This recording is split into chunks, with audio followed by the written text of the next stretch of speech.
Coba umpamanya dia minta menteri, kalau kami nanti minta tolong Megawati, Ibu Megawati dipanggil, terus gak habis-habis kan? Bagaimana? Kalau mau digabung ke menteri, kami juga kan bisa minta tolong Ibu Megawati dipanggil. Mau nggak?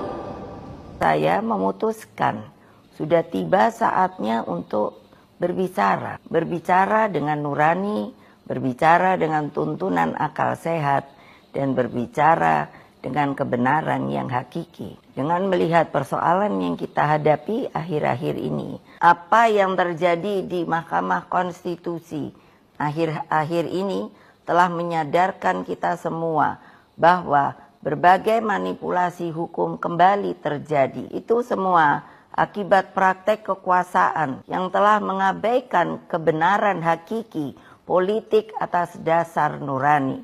Adanya permohonan dari pemohon satu agar memanggil para menteri-menteri yang terkait termasuk menteri sosial dan sebagainya. Terus terang aja kami tadi menyampaikan pendapat bahwa seharusnya ini tidak terjadi. Karena kenapa ini penting? Karena inilah nanti mengungkap semua tabir-tabir. Barang siapa mendalilkan sesuatu, maka dia harus membuktikan dalilnya.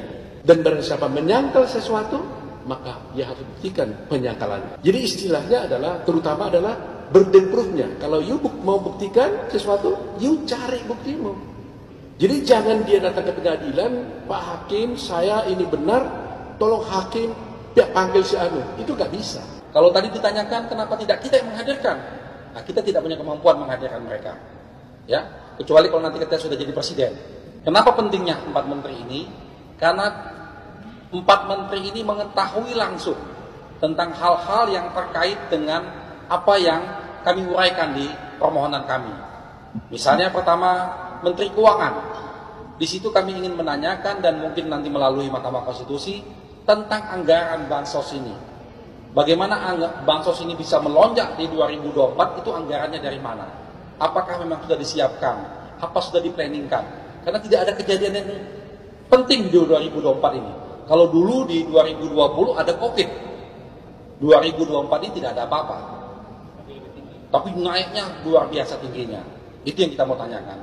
Kaitan dengan Menteri Sosial, kaitan dengan penyalurannya, perencanaan bansosnya. Apakah bansos itu sudah tepat guna? Kita semua setuju bahwa bansos itu penting. Tapi kita tidak setuju kalau bansos itu dipolitisasi. Sehingga orang yang menerima tidak berhak menerimanya. Hanya karena untuk ingin menaikkan suara paslon tertentu.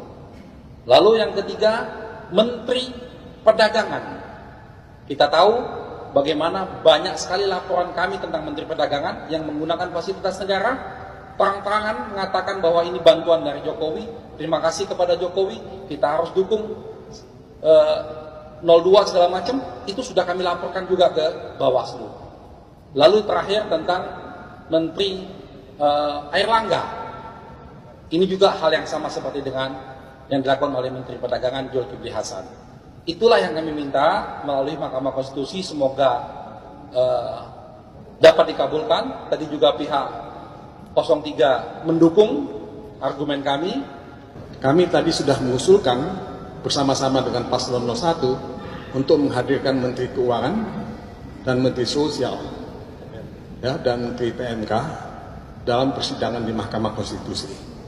Kami menunggu jawaban dari pihak Mahkamah Konstitusi. Mudah-mudahan Mahkamah Konstitusi melihat urgensi dari kehadiran Menteri Keuangan, kehadiran Menteri Sosial yang kelihatannya tidak terlalu terlibat dalam penyaluran bansos. Dan kita juga ingin mengetahui dari Ibu Sri Mulyani sebagai Menteri Keuangan, sejauh mana politik anggaran, sejauh mana kebijakan fiskal dalam soal bansos yang menyangkut 496,8 triliun itu disalurkan. Sejauh mana automatic adjustment yang 50 triliun itu juga disalurkan. Dan ini jumlah yang terbesar dalam penyaluran bansos yang pernah kita alami.